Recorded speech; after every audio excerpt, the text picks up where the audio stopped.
Olá pessoal, começa agora mais uma edição do Semana Tech, o seu podcast semanal de tecnologia. Eu sou o Felipe Smoginski, editor do site da Info, e tenho aqui ao meu lado direito Fabiano Cândido. Boa tarde.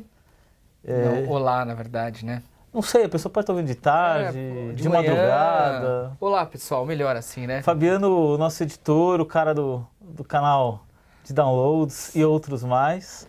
E recebemos hoje uma presença especialíssima, Ricardo Müller, professor, executivo e blogueiro aqui da Info, ele publica o blog Eu Virtual. Tudo bom, Ricardo? Tudo bem. Olá, pessoal. Como estamos? Acompanhando a gente nas redes sociais, Marcelo Venceslau. E aí, pessoal? E no áudio, Carlos Eduardo Silva, o Cadu, que volta após longas férias. Cadu, o único cara aqui da Info que pode tirar 2 meses de férias por ano. 2 vezes por ano. 2 vezes por ano, é impressionante. Tô cansado já. Você voltou quando? Segunda, terça? Segunda. Já semana que vem suas férias de novo, né? Não, pediram pra eu ficar semana que vem, na outra. Muito bem. Pessoal, queria abordar aqui um tema especial nas nossas discussões, que é o uso das redes sociais nesse conjunto de mobilizações que aconteceu no Brasil ao longo dos últimos dias, os últimos 10 dias, talvez uma semana. Parece que não para, né? Ainda nós estamos gravando hoje numa quinta-feira, ainda ontem houve manifestações. E tem outras previstas para os próximos dias, né? Sem dúvida. Esse é um movimento, é óbvio que há muita insatisfação da sociedade com uma série de questões, mas é um movimento que seria possível, teria essa dimensão, se não houvesse a facilidade das redes sociais? Então, a minha opinião, na verdade, é o seguinte: as manifestações de 64 começaram nas faculdades, nas universidades, e que eram grupos que se reuniam, as pessoas tinham uma visão política, isso se alardeava de alguma maneira pela própria comunicação entre os alunos, e as pessoas saíram às ruas levando pais, algumas pessoas, outros os filhos e tal. Foi 91, 92. Então, no 64 aqui no Brasil. Quando houve... no Brasil, isso, exatamente. Quando o Jango foi deposto e iniciou-se... o processo que se culminou na ditadura militar. E teve também quando a queda do Collor, no começo da década de 90. Teve diretas já. Você tem algum... Obviamente, o Brasil tem um histórico de movimentos. Tem um dado interessante com relação a isso. Quer dizer, nos anos 60, isso de acordo com o MEC, a gente tinha 36 mil universitários. Hoje são 7 milhões. E também com relação aos anos 60, quer dizer, e aí voltando à questão das redes, né? Você, exatamente onde você estava, né, Fabiano, você não tinha uma outra forma de comunicação... A não ser o panfleto, né? O mimeógrafo, né? O cara imprimia ali no boca a boca, né? Essa, vamos dizer, era a tecnologia do momento e muito bem usada pelos estudantes naquela época. Tanto é que haviam as manifestações, certo? E elas eram menores, na verdade, e também mais espaçadas, não era uma... Mas essas manifestações que o Fabiano se refere, elas eram altamente politizadas, exatamente. Né? Altamente. O que talvez não seja o caso agora, né? A gente vê, assim, muitas demandas difusas, né? Sim, Mas é interessante analisar isso, porque até a mídia tem dito muito e alardeado isso, que falta foco, parece que as coisas estão muito pessoais, etc. Sim. Eu acho que é um reflexo das próprias redes sociais, onde elas são basicamente personalistas, né? Você tem as suas demandas próprias. Exatamente. Isso é um fato, mas existe um sinal claro, e acho que vem das manifestações, quando elas se dirigem para os palácios ou para as câmaras dos vereadores. Quer dizer, existe um foco, ao que é o parece, símbolo do poder instituído. Que é o símbolo do poder instituído. E nesse sentido, aqui no Brasil, elas estão antenadas com as manifestações de fora. Porque o que aconteceu em alguns outros países, Primavera Árabe, o que aconteceu também em outros países relativos a essas questões de manifestações, havia um desgaste do poder estabelecido. Havia um problema de corrupção generalizada, uma coisa de que os políticos que estão aí não tinham mais identidade com os cidadãos. E isso parece que está claro se repete aqui nas no Brasil. manifestações. Exatamente. Mas por exemplo, se a gente falar da Primavera Árabe, sim, nesses países árabes, em vários deles você tem ainda governos que são ditatoriais, que controlam a TV, os rádios, os jornais, etc. as redes sociais apareceram para eles como uma possibilidade de criticar o governo, porque isso nos fazia ali na mídia mainstream, e se organizar num lugar em que era proibido se organizar. Exatamente. Né? É curioso que isso aconteça. Aqui no Brasil, em tese, não há essa proibição. Então, um sindicato pode convocar uma greve, um grupo de estudantes pode decidir um movimento social invadir ali um prédio e tal. Não é proibido que ele se organize, né? Mas assim, quer dizer, os estudantes, notadamente assim, e aí se espalhou depois para outras camadas da sociedade, se abraçaram em Twitter, Facebook. Teve muito uso de WhatsApp, né, na organização das pessoas que estavam na rua. Sim, para chamar os amigos, para convocar os amigos. SMS. Exato. Eles usaram a tecnologia, na verdade, para convocar. Acho que no Brasil você está insatisfeito com alguma coisa? Então hoje vai ter uma manifestação do Passe Livre, vamos lá para pedir PlayStation mais barato. Tá? Foi tanto para o mal, para o bem. E assim, as pessoas, como você disse, tinham as suas próprias requisições em relação mais... claro, um desgaste em relação à política brasileira. Mas o interessante que eu estava falando, por exemplo, no começo da década de 90, em relação ao Collor, a televisão teve uma grande influência nisso. No entanto, que nesses últimos protestos, a televisão ela precisou fazer uma análise. As TVs brasileiras estão fazendo uma análise porque elas foram hostilizadas. Elas foram hostilizadas. Por que a Globo... Por que eu estou sendo hostilizada? A própria Record, que teve um carro queimado. Então, também há uma insatisfação contra as emissoras de TV, que algumas que apoiam o governo, outras que criticam o governo, enfim. Existe também algo que é novo, que é assim, os canais de comunicação, eles também mudaram, né? Essa nova geração, ela necessita de interação. Então, quando a gente imagina o que é a televisão hoje, ela ainda é um meio de comunicação, é um monólogo. Você tem uma estação no qual ela transmite uma mensagem e, querendo ou não, você vai ter que ouvir isso durante o tempo pré-determinado, durante aqueles intervalos comerciais pré-determinados, enquanto que o que a gente vê hoje nessa nova geração é que eles transformam a informação. Quer dizer, a informação precisa, uma vez que eles se apoderam dela, ela vai sofrer uma mutação e vai ser transformada e distribuída de uma outra forma. Acho que o exemplo maior é o caso da campanha da Fiat, na qual não havia a intenção do Vem Pra Rua se transformar num hashtag e isso ser usado e acabou sendo apropriado pelos jovens na rua, tá certo? E transformado em vários vídeos diferentes no YouTube que a gente encontra com Vem Pra Rua e se tornou um grito de guerra lá nas manifestações. E isso tem vários outros exemplos que, no digital, eu tenho a liberdade de reelaborar a mensagem. Eu tenho a liberdade de ser um produtor desse conteúdo e, ao mesmo tempo, um distribuidor. A televisão, ela não trabalha dentro desse modelo. Sim. O modelo, ele tem um grupo estabelecido na TV, o qual é o proprietário desse meio, e ele diz, eu vou transmitir dessa forma, vou fazer assim e vou te entregar assim. Se você aceitar, muito bem. Se não aceitar, o problema é seu. E a geração está dizendo o seguinte, ela quer ser ouvida, ela quer participar ativamente, entre aspas, interagir com esse governo. Está produzindo conteúdo, né? Exato, ao qual não dá oportunidade para ela participar, né? O governo simplesmente, o que ele faz hoje? Ele cria um website, no qual se você mandar uma mensagem, você não recebe uma resposta, no qual você não interage diretamente com o político, ele está sempre hoje, sobre ele tem uma camada de marketing. Então o que você está buscando hoje é tirar essas camadas de cima do político, falou, quem exatamente é você? Quem são os 513 deputados federais e os 81 senadores, né, os quais a gente hoje tem notícias e sabe, tem trabalhado muito pouco.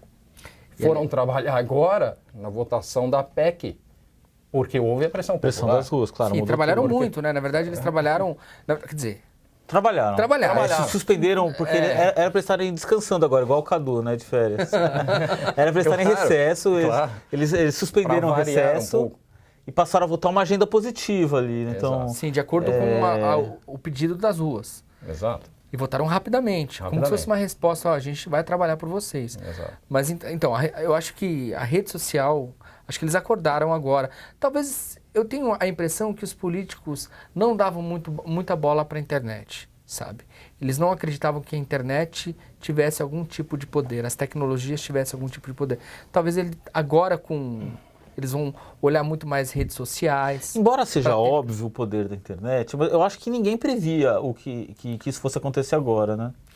Eu fiquei, por exemplo, o Ricardo não previa que ia estourar uma manifestação agora. Não, Você deu um porque- exemplo, por exemplo, da Fiat. Eu fico imaginando todas as marcas que investiram em marketing, se associando à Copa das Confederações e aí você vê. Não, é um imprevisto imenso. É um enorme que se lidar prejuízo, porque em muitas reuniões aí. para colar sua se imagem à fazer. FIFA agora, não tá um negócio legal, né? Não.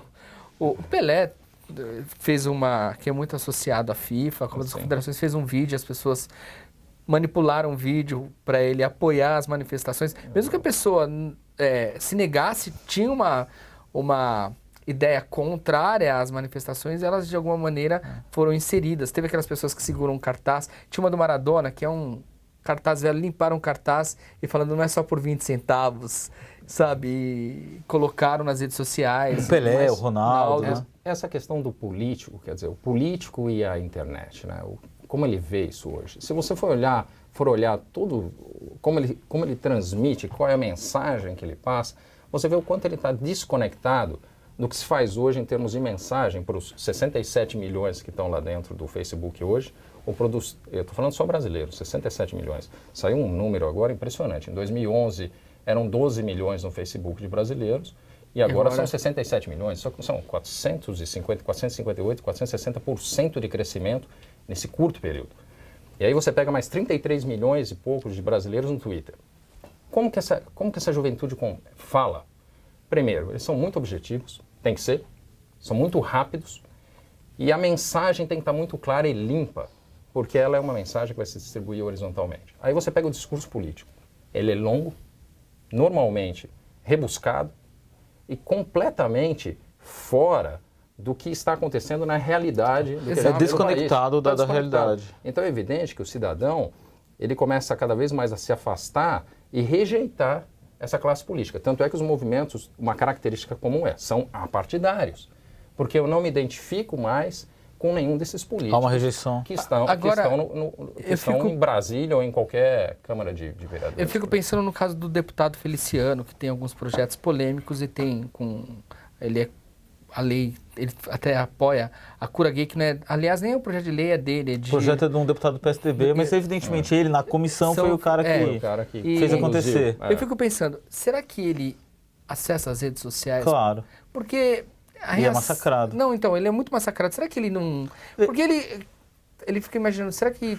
Quem me sustenta? Porque ele não tem, nas redes sociais, ele não tem ninguém que o sustente, sabe? Ele tem, veja, para o segmento que ele representa, o segmento que o elegeu, que é ali um grupo evangélico do PSC, que está ali no nome, Partido Cristão, né? Social Claro. Cristão. Que é a bandeira que eles levantam. Aquelas pessoas o defendem. Eu não tenho nenhuma dúvida que ele será reeleito, apesar de toda essa confusão. Porque esse grupo... Veja, a ideia dele pode ser totalmente errada. Eu não concordo com ele, não estou dizendo isso. Mas, assim, existe um grupo da população que acredita nisso. Mas, não, eu sei que esse grupo acredita nisso e pode até votar nele. Mas será que ele tenta escutar as outras vozes? Para o político tem que escutar as outras vozes. O pior que isso é a gente ver que o governo permite que esse tipo de conceito e de ideia vá para a Comissão dos Direitos Humanos. Eu acho assim, dentro do Congresso, você tem um fórum aberto, tudo deve ser discutido e ampliado. Sim. Mas aí quando se fala em direitos humanos, é evidente que a gente está falando de todos os brasileiros, e todos somos iguais. E aí o que se vê é justamente o contrário. Né? É um tratamento a uma comunidade, a um grupo de pessoas que tem que ser tratado exatamente como todos os brasileiros. Isso ganha uma dimensão absurda no país, tem manifestações que são totalmente direcionadas e contra esse tipo de postura, e a situação permanece. Então, o que a gente vê é assim, o brasileiro vai continuar na rua, porque ele não está sendo ouvido, porque isso está errado no sentido de que uma comissão de direitos humanos não pode se colocar dessa forma. É evidente que o grande erro, e a gente percebe, é que a classe política está permitindo algumas coisas, como é, por exemplo, o fórum privilegiado. O fórum privilegiado, se a gente olha a Constituição, o artigo 5, ele bate de frente com isso. A gente não pode ter, para a classe política, uma forma de julgamento de justiça diferenciada. Ela teria que ser julgada como todo brasileiro. Então, essas exceções que vão aparecendo para o político brasileiro vai cada vez deixando mais isolado, mais distante do cidadão, e nós agora resolvemos tomar a frente. Exatamente. E nós vamos dizer, não concordamos. Mas então, a minha grande dúvida é, a partir de agora, com tudo que aconteceu, será que os políticos vão mudar de postura, vão consultar mais as redes sociais para tentar ouvir as vozes dissonantes de suas ideias? Até então ninguém fazia isso. Eu acho que eles vão ter mais medo, né, do que esse termômetro que representa as redes sociais está lhes oferecendo. Eu acho que assim, tem algumas coisas aqui que são consensuais, né? Há uma insatisfação difusa na sociedade brasileira com um monte de coisas, porque os estádios custam caro, porque os políticos são corruptos, porque a PEC... Eu tenho um dado ótimo de estádio aqui. Porque a reforma do Maracanã está estimada já em 800 milhões, vai chegar a quase 1 bilhão.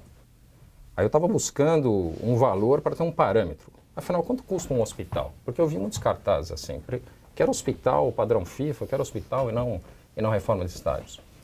Aí eu descobri um dado bem concreto de um hospital infantil em Vitória. Um hospital de mais de, 200 leitos, sendo que boa parte desses leitos de UTI, 116 milhões. Esse hospital vai ter 9 andares. Então, quer dizer, com 1 bilhão, eu poderia ter feito 9 hospitais infantis. Então, o que caiu, assim, de uma forma como uma bomba, eu acho, na cabeça do brasileiro agora, isso se espalhou pelas redes sociais de forma absurda, é como se gasta dinheiro de forma completamente, vamos dizer assim, sem controle, porque mesmo a presidente tendo da televisão e falado que os investimentos não saíram, mas tem dinheiro do BNDES, saiu uma matéria recentemente na Veja falando sobre esses investimentos, que foram usados dinheiro realmente, que eram para ser destinados a outras obras, e a população tomou consciência de que não, eu não preciso de uma reforma de 1 bilhão, eu preciso realmente de 9 hospitais. Porque a situação está crítica.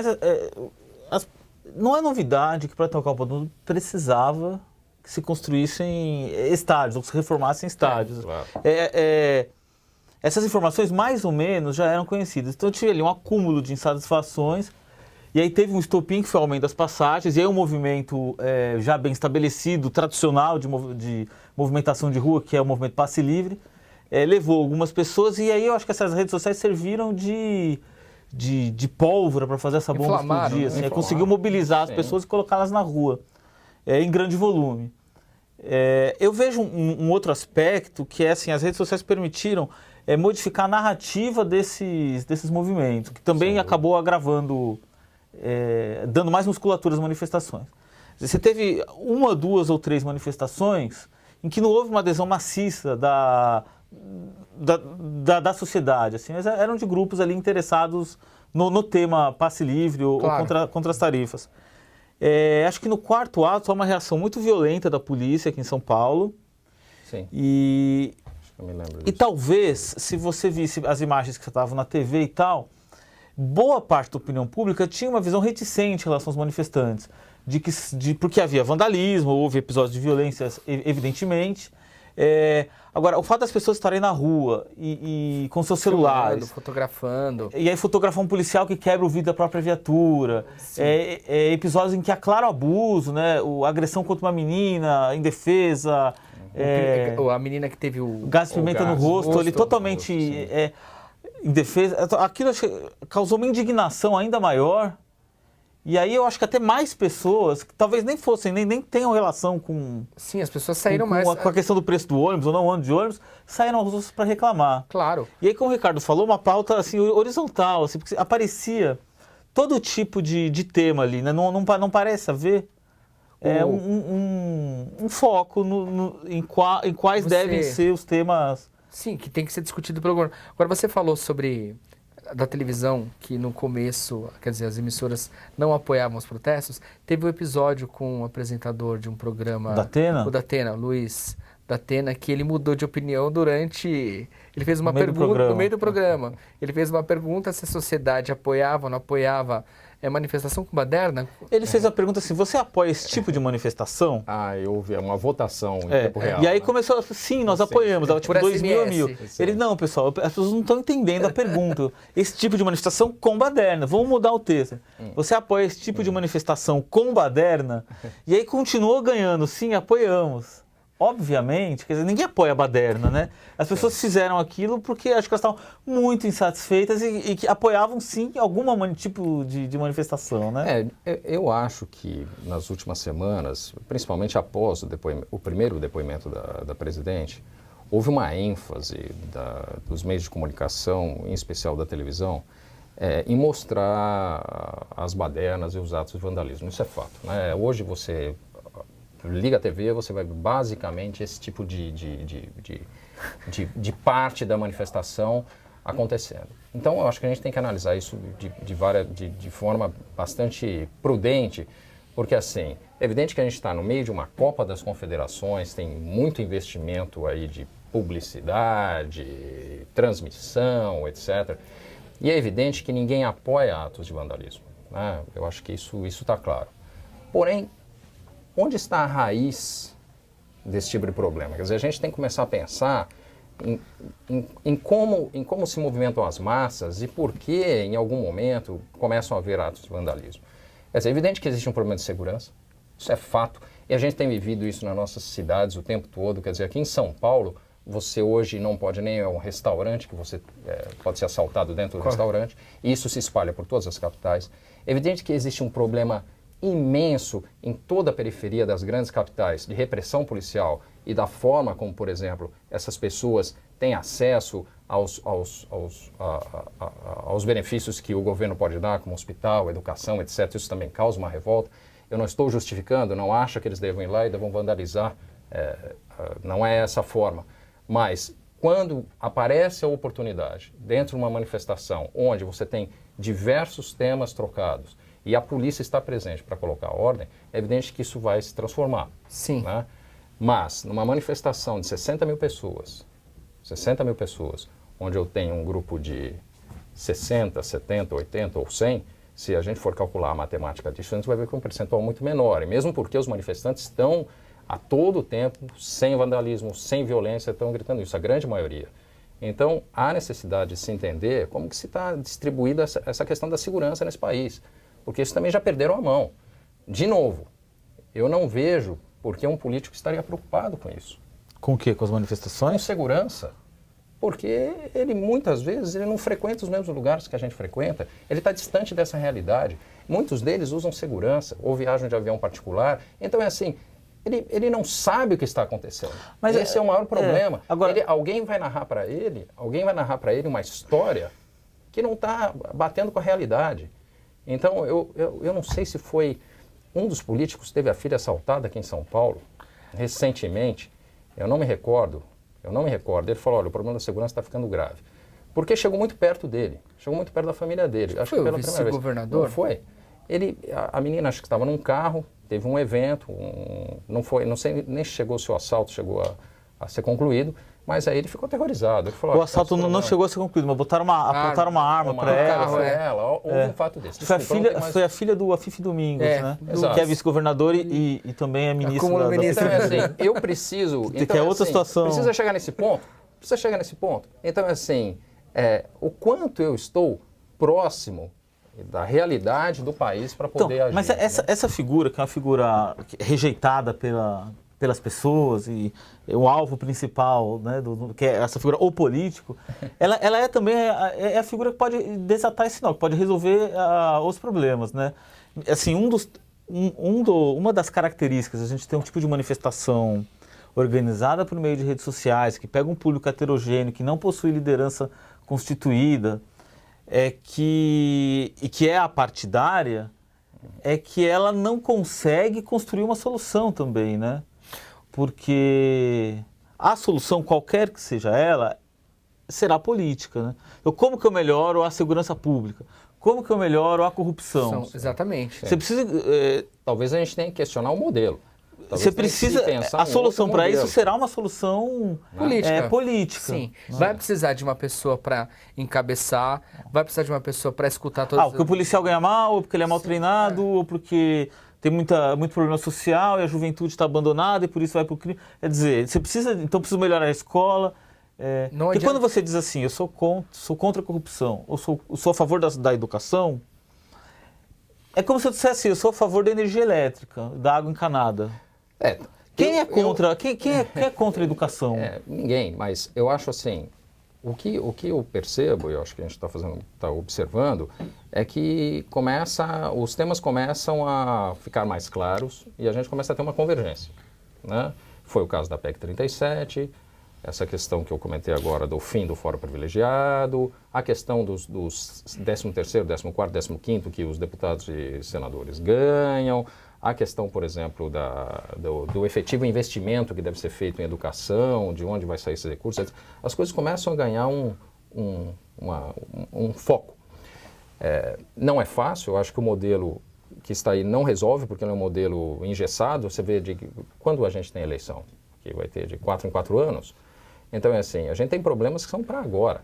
Sim, não né? dá para esperar. Você não pode esperar até você ter eleições para ter um candidato que você acha que vai te representar e vai resolver esse problema. Sim. Agora, só queria fazer um parênteses e falar como a tecnologia ajudou as redes sociais, a tecnologia ajudou a todo mundo nessas manifestações. Teve o caso da polícia que quebrou o carro, que foi filmado e amplamente divulgado nas redes sociais. Isso chegou ao governo, não sei no que vai dar, provavelmente vai acabar em punição para o policial. E também teve o cara que começou a quebrar a prefeitura de São Paulo. Ah, sim, claro. E teve uma busca. Era um vândalo. Identificaram rapidamente e o entregaram para a polícia, né? Então, mesmo os excessos das autoridades... E dos manifestantes. Dos manifestantes. Acabou sendo... Estão documentados nas redes sociais, em tumblers, blogs. Enfim, tem imagem, tem vídeo, tem o que quiser, depoimento, para que essas pessoas sejam identificadas. Houve um certo momento das manifestações, talvez a gente já esteja superando esse momento, em que parece que a sociedade assim respirou mais fundo no sentido no que isso vai dar. Havia tanta demanda ali que não estava organizada, começaram nas redes sociais, começaram a rolar boatos, assim, isso vai terminar em golpe, isso daí vai acabar com a democracia, isso aí está saindo do controle. Volta à ditadura militar. Teve várias coisas. Acho que a gente nunca correu esse risco de fato, mas houve um momento que começou. Boatos, né? Mas começou a se discutir isso também, né? Isso é hoje do universo das redes sociais. Isso faz parte, quer dizer, rede de boato e rede de escândalo, que é algo que, por exemplo, sociólogos hoje, em especial Manuel Castel, comentam. Quer dizer, as coisas caem na rede social. E elas ganham uma dimensão, principalmente na questão do escândalo. O político hoje ele tem que tomar muito cuidado com a postura dele, porque os escândalos se espalham pelas redes sociais muito mais rápidos, por exemplo, do que as coisas boas que ele faz. Então, é evidente que existe um cuidado em separar essas informações, né? É necessário, e existem pessoas na rede que sabem muito bem fazer as leituras e separar o que é um boato, o que é uma verdade, sim, colocar as mas coisas muita dentro, gente não, né? Mas muita gente não. Então eu acho que a gente vive um momento de tomada de conhecimento de como a gente pode usar, até a gente está falando da política dentro das redes sociais, né, como isso pode ser usado e de forma benéfica, e ao mesmo tempo o cuidado de não ser levado por uma história desse tipo, quer dizer, como o Felipe falou aqui, de golpe, etc. Eu só espero que daqui para frente os deputados, senadores, políticos em geral não queiram criar mecanismos para proibir as redes sociais, porque tem países que isso aconteceu, né? Sem dúvida. Países onde a rede social mas serviu... eu não acho que a gente corre esse risco, né? Não acho, mas pode ter um louco lá que queira, sabe, que isso não aconteça. Mas, enfim, eu até perguntei para vocês como os políticos reagiriam a partir de agora em relação às redes sociais. Acho que eles vão olhar muito mais agora. Não, tem um deputado do Rio Grande do Sul que uma vez na declaração estão me lixando para a opinião pública. Né? Exato. Eu acho que agora é melhor ele tomar cuidado, né? Eu acho, Fabiano, que tem que ir mais longe. Eu acho que não basta olhar, não. Ele vai ter que interagir. Ele tem que sair do salto, sabe? Eu acho que a gente tem que eles têm que dar a cara a tapa. Então, uma coisa que hoje eu estava lendo, a Eliane Cantanhete estava falando, cadê o Lula? Então, não apareceu. Então, ela está falando, olha, ao contrário dele, o Fernando Henrique pelo menos vem dar suas opiniões, aí dá a cara a tapa. Né? Quando ele falou que, olha, o cenário político hoje não espelha mais o que está acontecendo na nossa sociedade. Né? Ele já viu essa ruptura, já teve essa percepção. Então, o que acontece é assim, não basta olhar, não basta analisar, não basta ouvir relatório, ver pesquisa, não é isso.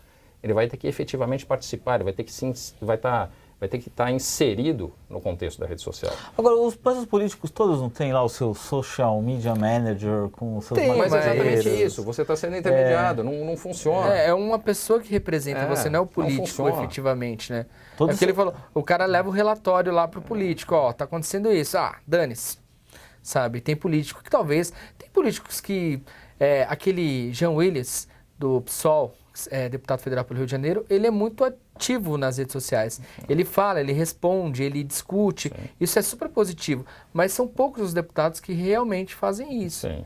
Entendeu? Então, Muito provavelmente porque a reação não é fácil, né? O passado te condena. Eu sou alguém muito descrente com relação à estrutura política que a gente tem hoje, com a classe política que a gente tem hoje. Quer dizer, eu lembro nos anos 80, a minha passeata, o slogan da passeata era Sarney até 90, o povo não aguenta.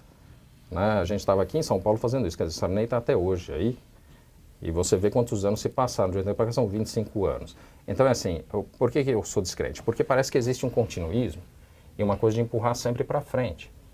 Então, o que acho que a juventude percebeu é que ela quer resolver, ela quer respostas rápidas aos problemas mais imediatos. sim, exatamente. Então, a presidente fala agora, vamos fazer um plebiscito. Mas, E vamos fazer uma solução agora. Tem que ser alguma coisa para agora, porque o país está Mas nessa problemas espera há anos, entendeu? que problemas estruturais também não se resolvem de uma hora para outra. Mas também não errando. A questão da mobilidade urbana, você não vai resolver o problema do trânsito em São mas Paulo, você metrô, precisa em ter um menos de projeto. 10 anos. Você precisa ter um projeto. E você precisa ter um projeto contínuo, independente, por exemplo, da questão partidária. Porque o que acontece é que cada vez que muda um prefeito, um projeto governador... diretor. Exato. Um prefeito, um governador... Mudam suas eles prioridades. mudam suas prioridades. Em São Paulo, a gente está passando por isso agora. Aqui, Sempre quando certo? muda alguma coisa, as pessoas vamos investigar o que está acontecendo, que foi feito na administração passada. Independente do partido, isso acontece em todos os partidos.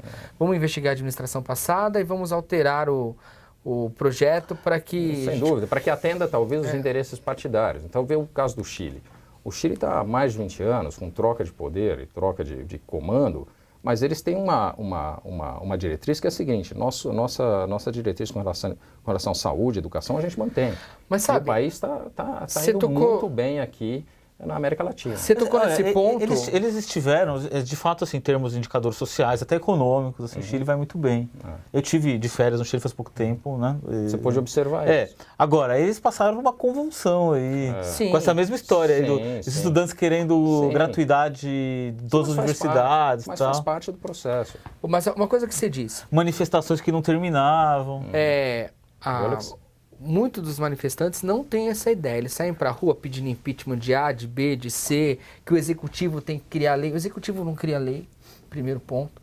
Há também um problema nas redes sociais que as pessoas escrevem o que querem, mas elas não leem o que estão escrevendo e não tentam entender se aquilo é viável ou não. Então, por exemplo, pede para o governador fazer uma lei que... O governador não faz lei Nacional. Sim. nacional. A presidenta também não vai fazer lei nacional. Tem que, na verdade, eu acho que essas manifestações elas têm que ter um foco. Vamos pedir para o legislativo, vamos pedir para o judiciário mudar alguma coisa e para o executivo fazer algo. Mas assim, isso eu senti falta nas redes sociais. Isso era muito... Talvez, veja, talvez a gente esteja vivendo assim uma certa infância dessas manifestações. É emocional. Né? É emocional.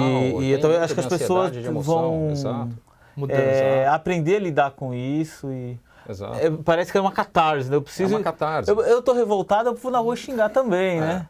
E aí o cara xingava até o Valdívia, porque tá tantos jogos sem jogar pelo Palmeiras. Mas né? isso existe muito de emoção, Eu vi cartaz com isso. De se posicionar, né? De se posicionar de alguma forma, ainda sem saber exatamente como o processo funciona. Mas eu acho que isso já nos traz uma coisa positiva. As pessoas começaram a discutir, as pessoas começaram a trazer a política para dentro das redes sociais. Elas saíram do Facebook. Exatamente. Mas estavam lá com seus celulares. Lá, e começaram a distribuir a mensagem. Eu acho que naturalmente devem acontecer a formação, né, de grupos e ONGs e instituições civis que vão começar a consolidar essas coisas e levar de uma forma para gerar mudança. Quero crer que esse é o próximo passo, tá certo? Pessoal, estamos aqui com o tempo estourado. Quero agradecer a presença do Ricardo. Muito obrigado. Ótimo, muito obrigado. Fantástico. Pessoal, a gente está gravando esse podcast numa quinta-feira, a gente está fechando a info. Na quinta que vem, edição imperdível nas bancas. E temos um encontro marcado na próxima quinta, às 16 horas. Um abraço, até mais. Até mais.